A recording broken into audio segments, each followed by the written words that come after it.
Yeah, I guess I'm understanding your purpose. The purpose is to write the tests, not to actually go through and test the data, the mock, or the actual data. Yeah, because imagine now we are working with a simple example with 20 products. How are you going to test this when it comes to a large project?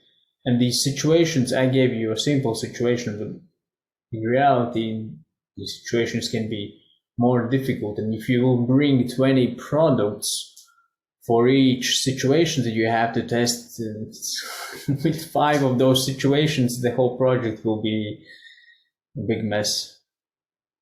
Mm-hmm. So you always want to kind of isolate these situations and do the minimal thing to get the most out of it. Okay, so basically, during testing, we provide hard-coded values just to test that value at that time, not to test the whole data set. That Yeah, is not the purpose. Okay. yeah. Hmm. It's more about testing if your code works properly. It's not about data. It's more about if your code is going to handle that situation properly. And you just have to figure out the simplest way to simulate that situation.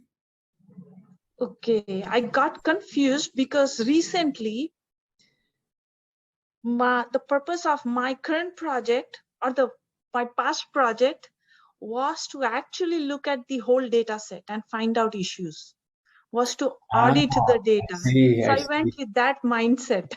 Oh, I see where it came from. Yeah, Yeah, that makes sense. yeah, okay.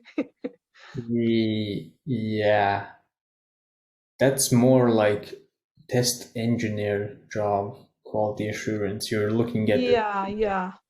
but when you're That's why I developing, was thinking why you have hard-coded values.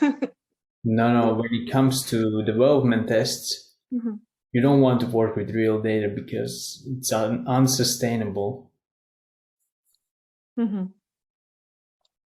Okay, got it. Those were the only two things.